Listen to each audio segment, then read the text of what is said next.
Hello dear students, അടുത്ത് നമ്മൾ shearing സ്ട്രെസ്സിൻ്റെ proof, അതായത് എന്താണ് ഷിയറിംഗ് സ്ട്രെസ് എന്നും ഷിയറിംഗ് സ്ട്രെസ്സിൻ്റെ ഇക്വേഷൻ ഉണ്ടല്ലോ, tau is equal to F A Y bar divided by I B, അതിൻ്റെ പ്രൂഫ് എങ്ങനെ വരുന്നത് എന്നാണ് പഠിക്കുന്നത്. ഇത് സിമ്പിളായിട്ടുള്ള പ്രൂഫാണ്. ടെക്സ്റ്റിൽ നോക്കിയാലും വേറെ എവിടെ നോക്കിയാലും കുറച്ചും കൂടി ട്വിസ്റ്റഡ് ആയിട്ട് കുറച്ചുകൂടി ലെങ്തി ആയിട്ടുള്ള പ്രൂഫ് ആയിരിക്കും കാണാൻ പറ്റുക.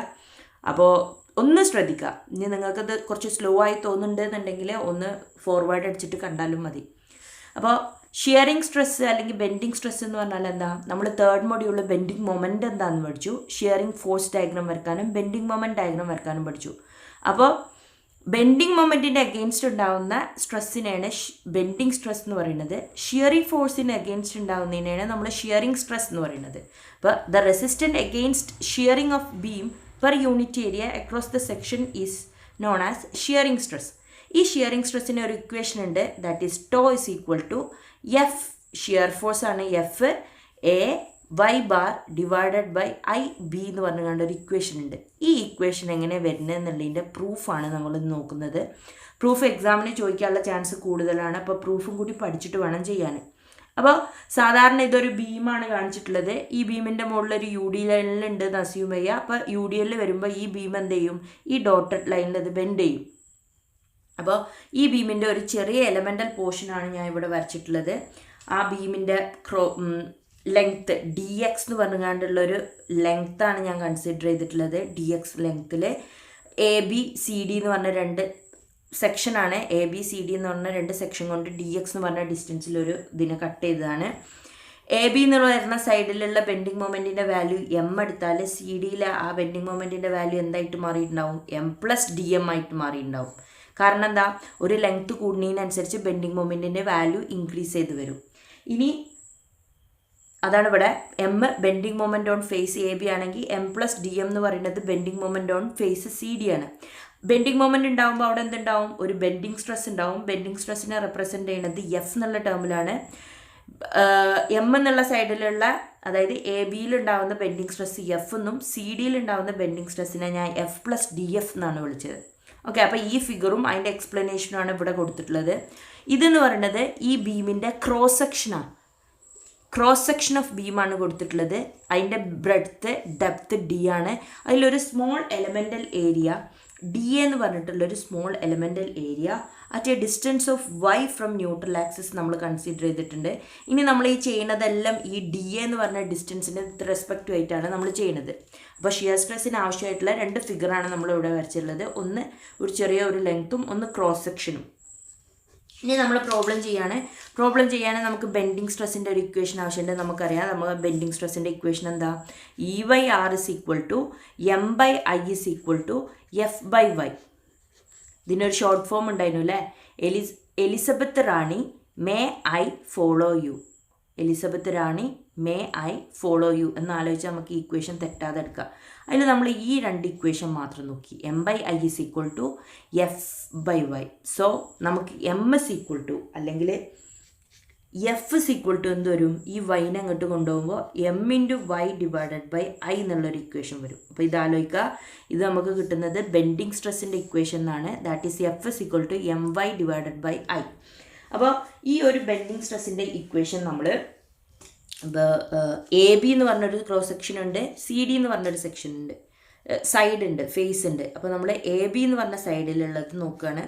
എ ബി പറഞ്ഞ സൈഡിൽ ഈ ഇക്വേഷൻ നമ്മൾ സബ്സ്റ്റിറ്റ്യൂട്ട് ചെയ്യുമ്പോൾ എ ബി സൈഡിലെ ഷിയർ ബെൻഡിങ് സ്ട്രെസ് എന്ന് പറയുന്നത് എഫ് ആണ്. ആൻഡ് അവിടുത്തെ ബെൻഡിങ് മൊമെൻറ്റ് എം ആണ്. പിന്നെ വൈ ഡിവൈഡഡ് ബൈ ഐ എന്ന് വരും. ഇതേപോലെ സി ഡി പറഞ്ഞ സൈഡിലാണെന്നുണ്ടെങ്കിലോ അവിടുത്തെ ബെൻഡിങ് സ്ട്രെസ്, സി ഡി എന്ന് പറഞ്ഞ സൈഡിലുള്ള ബെൻഡിങ് സ്ട്രെസ് എന്ന് പറയുന്നത് എഫ് അല്ല, അവിടെ എന്താ? എഫ് പ്ലസ് ഡി എഫ് ആണ്. വിച്ച് ഇസ് ഈക്വൽ ടു അവിടുത്തെ ബെൻഡിങ് മൊമെൻറ്റ് എം അല്ല, എന്താണ്? ബെൻഡിങ് മൊമെൻറ്റ് സി ഡിയിലുള്ള bending moment M plus D M ആണ്. സോ എമ്മിൻ്റെ സ്ഥലത്ത് എം പ്ലസ് ഡി എം എന്ന് കൊടുത്തു. Into Y. വൈയും ഐ ഒക്കെ സെയിം ആണ്, കാരണം ഐ എന്ന് പറഞ്ഞത് കോമൺ മൊമെൻറ്റ് ഓഫ് ഇനർഷ്യാണ് എടുക്കുക. ഓക്കെ, അപ്പോൾ രണ്ട് സൈഡിലെയും എ ബിയിലെയും സി ഡിയിലെയും ഷിയർ സ്ട്രെസ് ബെൻഡിങ് സ്ട്രെസ്സിൻ്റെ ഇക്വേഷൻസ് ആണ് നമ്മൾ എഴുതിയത്. അങ്ങനെയാണെങ്കിൽ ഫോഴ്സ് എന്താ വരിക? Force acting on side A B. നമുക്കറിയാം ഷിയർ സ്ട്രെസ്സിൻ്റെ ഇക്വേഷൻ എന്താ, അല്ലെങ്കിൽ ഏതെങ്കിലും ഒരു സ്ട്രെസ്സിൻ്റെ ഇക്വേഷൻ എന്താ? Stress is equal to force by area ആണ് അല്ലേ.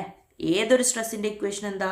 Force by area. So force is equal to നമുക്ക് എന്ത് എഴുതാം? Force is equal to stress into area അല്ലേ. അപ്പോൾ ഫോഴ്സ് കണ്ടുപിടിക്കാൻ, അപ്പോൾ സ്ട്രെസ്സിൻ്റെ ഇക്വേഷൻ കിട്ടി. അപ്പോൾ force acting on A B കിട്ടാൻ നമുക്ക് എന്ത് ചെയ്താൽ മതി?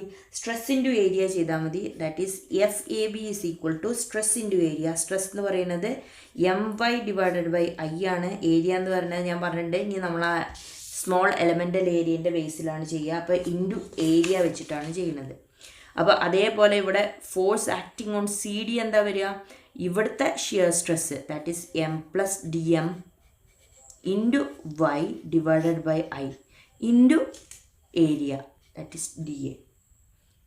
അപ്പോൾ ഈ എ ബി എന്ന് പറഞ്ഞ സൈഡിൽ ആക്ട് ചെയ്യുന്ന ഫോഴ്സും കിട്ടി, സി ഡി എന്ന് പറഞ്ഞ ആക്ട് ചെയ്യുന്ന ഫോഴ്സും കിട്ടി. അങ്ങനെയാണെങ്കിൽ നെറ്റ് അൺബാലൻസ്ഡ് ഫോഴ്സ് എന്ന് പറയുന്നത് എന്തായിരിക്കും വരിക? Therefore, net unbalanced force acting on the strip, balanced force, net unbalanced force acting on strip, അതായത് ഈ ഒരു എലമെൻ്റൽ ഏരിയയാണ് കൺസിഡർ ചെയ്യുന്നത്. ഇവിടുന്ന് ഇങ്ങോട്ടും ഓരോ 2 ഫോഴ്സ് ഉണ്ട്. ഇതിൽ ഒരു നെറ്റ് റിസൾട്ടൻ്റ് ഫോഴ്സ് ഉണ്ടാവും. അതായത് നമ്മൾ ചെയ്യുന്നത് F A B minus F C D അല്ലെങ്കിൽ F C D minus F A B ആണ് നമ്മളിവിടെ ചെയ്യാൻ പോകുന്നത്. F C D minus F A B. അപ്പോൾ എഫ് സി ഡിൻ്റെ വാല്യൂ നമുക്ക് എന്താണെന്നറിയാം? C D is equal to M plus D M into Y divided by I into D A minus M into Y into D A divided by I. ഇത് ചെയ്യുമ്പോൾ നമുക്ക് എന്ത് കിട്ടും? M ഇത് ഒന്ന് എക്സ്പാൻഡ് ചെയ്താണ്. അപ്പോൾ നമുക്ക് എന്ത് വരും? M Y into D A divided by I plus D M into Y into D A divided by I minus M Y into D A divided by I. ഇവിടെ 2 ടേം കിട്ടിയ എങ്ങനെ? ഇതിനെ നമ്മൾ എക്സ്പാൻഡ് ചെയ്തതാണ് ഇത്. അപ്പോൾ ഈ ടേമും ക്യാൻസലായി പോയി. ബാക്കി എന്ത് വന്നു? D M into Y into D A divided by I. അതായത് net unbalanced force D F is equal to ആണ് നമുക്ക് എന്ത് കിട്ടിയത്? D M into Y into D A divided by I. ഇതാണ് ഒരു ഇക്വേഷൻ. അതായത് നെറ്റ് അൺബാലൻസ്ഡ് ഫോഴ്സ്, അതായത് ഷിയറിങ്ങിന് കാരണക്കാരനായിട്ടുള്ള ഫോഴ്സ് ഷിയർ ഫോഴ്സ് ആണ്. അതായത് ആ സ്മോൾ എലമെൻ്റൽ ഏരിയയിലുള്ള ഷിയർ ഫോഴ്സ് കണ്ടുപിടിക്കാനാണ്. അതായത് ഈ ഒന്നും ഇങ്ങോട്ടുമുള്ള ബാലൻസ്ഡ് ഫോഴ്സിൻ്റെ ഒരു നെറ്റ് അൺബാലൻസ്ഡ് ഫോഴ്സിനെയാണ് നമ്മൾ ഷിയറിങ് കാരണമാവുന്നത്. ആ ഷിയറിങ് ഫോഴ്സാണ് നമ്മൾ കണ്ടെത്തിയത്.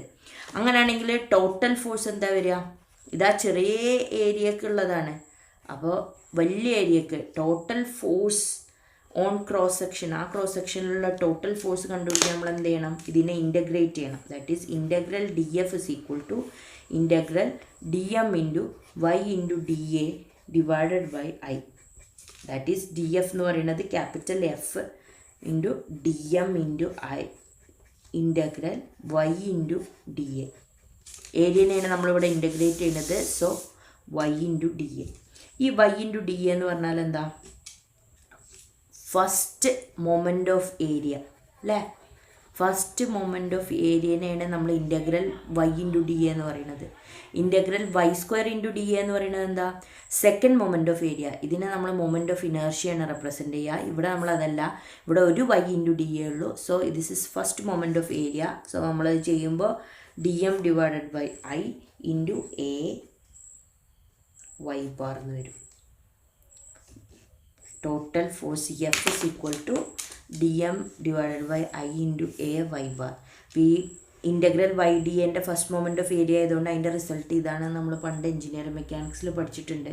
അതിൽ പാരലൽ ആക്സസ് തിയറത്തിലാണ് ഇൻ്റഗ്രൽ വൈ ഇൻറ്റു ഡി എക്ക് വരുന്നത്. അപ്പോൾ നിങ്ങൾ ശ്രദ്ധിക്കുക, അവിടെയാണ്. അപ്പോൾ ഇതിൻ്റെ വാല്യൂ ആണ് എ വൈ ബാർ. ഇതിൽ കുറച്ച് കൺഫ്യൂസിങ് ആയി മുന്നേ പഠിച്ചത് നമ്മൾ യൂസ് ചെയ്യുന്നത് ഈ എ വൈ ബാർ മാത്രമാണ്. അപ്പോൾ നമ്മളുടെ ഇക്വേഷൻ കിട്ടി. This is shear force, full shear ഫോഴ്സിൻ്റെ ഇക്വേഷനാണ് നമ്മളിത്. മുന്നേ കിട്ടിയത് ആ ക്രോസ് സെക്ഷനിൽ മാത്രമുള്ള ഷിയർ ഫോഴ്സ് ആണെങ്കിൽ ഇത് കിട്ടിയത് ഫുൾ ഷിയർ ഫോഴ്സ് ആണ്. ഇനി ഷിയർ ഫോഴ്സ് കിട്ടിയാൽ നമുക്കിവിടെ ഷിയർ ഫോഴ്സ് കണ്ടുപിടിക്കാനാണോ ചോദിച്ചത്? അല്ല, നമ്മളോട് ഷിയർ സ്ട്രെസ് എന്താണെന്നാണ് ചോദിച്ചത്.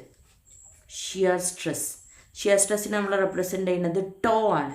അപ്പോൾ നമ്മൾ നേരത്തെ പറഞ്ഞു ഒരു സ്ട്രെസ്സിൻ്റെ ഇക്വേഷൻ എന്താ? ഫോഴ്സ് ബൈ ഏരിയയാണ്. നേരത്തെ ഫോഴ്സ് കിട്ടാൻ നമ്മൾ എന്ത് ചെയ്തു? സ്ട്രെസ്സിൻ്റെ ഏരിയ ചെയ്തു. ഇവിടെ നമുക്ക് ഷിയർ ഫോഴ്സിൻ്റെ വാല്യൂ ഇതാ, ഇവിടെ ഷിയർ ഫോഴ്സിൻ്റെ വാല്യൂ കിട്ടിയത്. സോ സ്ട്രെസ് കിട്ടാൻ നമ്മൾ എന്ത് ചെയ്താൽ മതി? Force by area. Shear stress കിട്ടാൻ shear force divided by area ചെയ്താൽ നമുക്ക് എന്ത് കിട്ടും? ഷിയർ സ്ട്രെസ് കിട്ടും. അപ്പോൾ ഷിയർ ഫോഴ്സിൻ്റെ വാല്യൂ നമുക്ക് ഇവിടെ കിട്ടി. ഇനി ഏരിയ കിട്ടണം. ഏത് സെക്ഷണൽ ഏരിയയിലാണ് ഈ ഷിയർ സ്ട്രെസ് ഉണ്ടാകുന്നതെന്ന് അറിയണം. അതിനാണ് ഞാനിവിടെ ഈ ചിത്രം വരച്ചിട്ടുള്ളത്. അപ്പോൾ ഒരു സ്മോൾ എലമെൻ്റൽ ഏരിയ കൺസിഡർ ചെയ്തു. ആ എലമെൻ്റൽ ഏരിയയിലാണ് ഒരു DF എന്ന് പറഞ്ഞു കണ്ടല്ലോ ഒരു ഡ്രിഫ്റ്റ് ഉണ്ടായത്. ആ ഷിയർ ഫോഴ്സ് കാരണം നമ്മൾ ആ ക്രോസ് സെക്ഷനിൽ എന്ത് ചെയ്തു? ഒരു ഷിഫ്റ്റ് ഉണ്ടായി. നമ്മളെ ഷിയർ ഫോഴ്സ് കാരണം ഇപ്പോൾ സ്പ്ലിറ്റ് ചെയ്യുന്നതിനാണ് നമ്മൾ ഷിയർ ഫോഴ്സ് എന്ന് പറയുന്നത്. അതേപോലെ നമ്മുടെ ഈ പോർഷൻ എന്ത് ചെയ്തു? ഷിഫ്റ്റ് ചെയ്ത് വന്നു, അതായത് സ്പ്ലിറ്റ് ചെയ്ത് വന്നു. അപ്പോൾ ഈ സ്പ്ലിറ്റ് ചെയ്യുമ്പോൾ ഈ ഷിയർ ഫോഴ്സ് ആക്ട് ചെയ്യുന്ന ഏരിയയാണ് ഇതാ ഈ ഷെയ്ഡ് ചെയ്തിട്ടുള്ള റീജിയൻ, ഷിയറിങ് ഏരിയ എന്നാണ് പറയുന്നത്. അപ്പോൾ നമ്മളിവിടെ ഏത് ഏരിയ കൊണ്ടാണ് ഡിവൈഡ് ചെയ്യേണ്ടത്? ഷിയറിങ് ഏരിയ ഉണ്ട്. അപ്പോൾ ഷിയർ ഫോഴ്സിൻ്റെ വാല്യൂ നമുക്കറിയാം DM divided by I into AY bar ആണെന്നറിയാം. ഡിവൈഡഡ് ബൈ ഏരിയ എന്ന് പറയുന്നത് എന്താ? ഈ area, that is B into DX എന്ന് പറഞ്ഞ ഏരിയ കൊണ്ടാണ് നമ്മൾ ഡിവൈഡ് ചെയ്യേണ്ടത്. സോ നമ്മളുടെ ടോ ഇസ് ഈക്വൽ ടു നമ്മളൊന്ന് റീഅറേഞ്ച് ചെയ്ത് എഴുതുമ്പോൾ എന്ത് വരും? DM divided by I into AY bar divided by B into DX. Okay, അപ്പോൾ ഇതിലെ DM ഡിവൈഡഡ് ബൈ DX എന്നുള്ള ടീം നോക്കുക. DM divided by DX. എന്താണ് ഈ DM? Rate of change of bending moment എന്ന് പറയുന്നത് എന്താ? ഷിയർ ഫോഴ്സ് ആണ്. നമ്മൾ തേർഡ് മൊഡ്യൂളിൽ പഠിച്ചിട്ടുണ്ടായിരുന്നു. Rate of change of shear ഫോഴ്സിന് നമ്മൾ DV ബൈ DXന് നമ്മൾ ഇൻറ്റൻസിറ്റി ഓഫ് ലോഡ് എന്ന് വിളിക്കും. അപ്പോൾ മൂന്നും തമ്മിലുള്ള ഇൻറ്റൻസിറ്റി ഓഫ് ലോഡും ഷിയർ ഫോഴ്സും ബെൻഡിങ് മൊമെൻറ്റും തമ്മിലുള്ള റിലേഷനിലാണ് നമ്മളിത് പഠിച്ചിട്ടുള്ളത്. Rate of change of bending moment is equal to shear force ആണ്. അപ്പോൾ നമ്മൾ ഈ DM ബൈ DXനെ നമ്മൾ എന്ത് സബ്സ്റ്റിറ്റ്യൂട്ട് ചെയ്തു?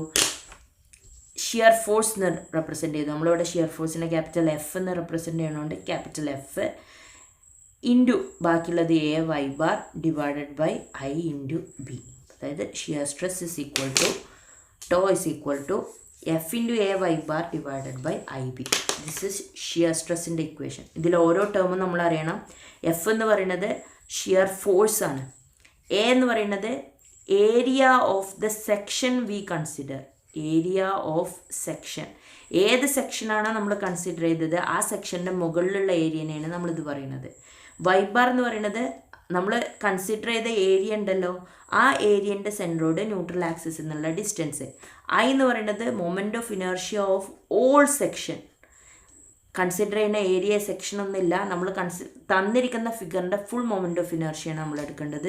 B എന്ന് പറയുന്നത് നമ്മളെ സെക്ഷൻ എവിടെയാണോ അവിടുത്തെ വിടുത്തിനെയാണ്. ഇപ്പോൾ ഈ സെക്ഷനാണ് കൺസിഡർ എങ്കിൽ ഇതിൻ്റെ വിടുത്തിനെയാണ് നമ്മൾ B എന്ന് പറയുക. പ്രോബ്ലം ചെയ്യുമ്പോഴാണ് ആവശ്യം വരിക, ഇപ്പോഴല്ല. അപ്പോൾ നിങ്ങൾ ശ്രദ്ധിക്കുക, ഇതിൽ രണ്ട് കാര്യങ്ങൾ ശ്രദ്ധിക്കേണ്ടത്. DM ബൈ DX എന്ന് പറഞ്ഞാൽ ഷിയർ ഫോഴ്സ് ആണെന്ന് സബ്സ്റ്റിറ്റ്യൂട്ട് ചെയ്യാനും അറിയണം. അതേപോലെ ഇൻ്റഗ്രൽ YDA എന്ന് പറഞ്ഞാൽ AY ബാർ ആണെന്നും. Okay, hope you all understand. Thank